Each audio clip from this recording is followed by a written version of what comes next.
Sesuatu perbuatan yang tidak ada asal usulnya, tidak dilakukan oleh Rasulullah SAW, tidak dilakukan oleh para sahabat, tidak disuruh oleh Allah, kita katakan amal ini akan terperangkap dalam penjelasan Rasulullah SAW dalam sabdanya, man amila amalan laisa alaihi amruna fahuwa raddun. Siapa mengamalkan satu amal saja yang bukan daripada perintah kami, suruhan kami, maka amal tersebut tertolak. Macam-macam diterjemahkan ke dalam bahasa Melayu. Ada mengatakan sia-sia. Kalau dah tolak tu sia-sialah. Untuk menterjemahkan kalimah raddun ini, yang paling baik adalah pakarnya. Pakarnya di antaranya Ali Hasan dalam kitabnya Usulul Bidah, raddun bid'un. Ini boleh diterjemahkan ke dalam bahasa Melayu, siapa mengamalkan satu amal yang bukan daripada perintah kami, maka amalan tersebut bid'ah. Sebab raddun maknanya bid'un. Yang kedua, hadis yang sahih juga diriwayatkan oleh Bukhari, man ahdatha fi amrina hadha ma laysa minhu fahuwa raddun. Siapa yang mereka cipta dalam urusan kami ini, dalam agama kami ini, yang bukan darinya, yang bukan daripada sunnah Rasulullah SAW, yang bukan daripada qala Allah wa qala Rasul, maka yang diada-adakan itu dinamakan bid'un, kerana raddun itu bid'un. Dengan hadis Bukhari dan Muslim ini, sesiapa yang mau beriman kepada hadis ini, tentu dia akan takut melakukan perkara-perkara yang dikatakan bid'ah. Kerana bid'ah ini amat bahaya. Ada orang mengatakan, ustaz, kalau nak bercakap jangan cerita bid'ah lah, sebab bid'ah memang bahaya.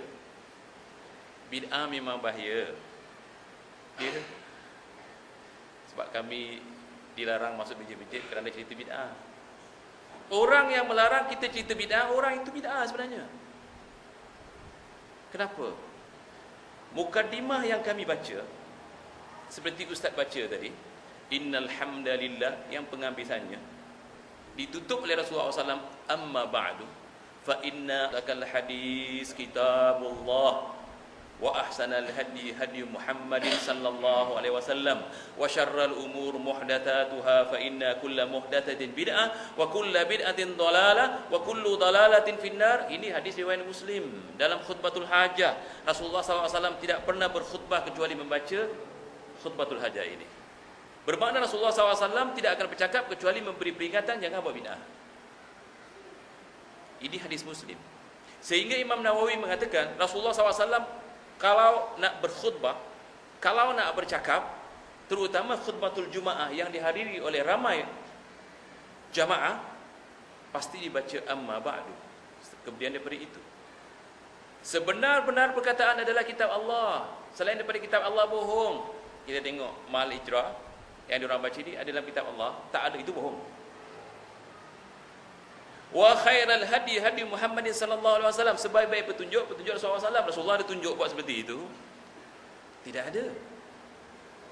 Kemudian kata Rasulullah SAW, seburuk-buruk, sekeji-keji, sehina-hina perkara muhdatsatuha, yang dicipta-cipta, yang diada-adakan setelah Quran dan hadis itu sempurna.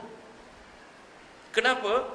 Fa inna kulla muhdatsatin bid'ah, kerana yang dicipta, yang baru dicipta ini bid'ah. Di situ dijelaskan dengan harfu inna, harfu taukid, satu penjelasan yang serius. Setiap yang dicipta ini bid'ah, dan setiap yang bid'ah itu sesat, dan setiap sesat itu ke neraka. Ini kan peringatan Rasulullah SAW setiap kali dia nak berkhutbah. Bermakna orang yang sekarang yang mencipta yang berbagai-bagai cara untuk mukaddimah itu tidak menepati sunnah Rasulullah SAW. Sebab di antara ciri-ciri orang sunnah, bila mukaddimahnya mesti dibaca hadis ni. Itu ciri-ciri orang sunnah.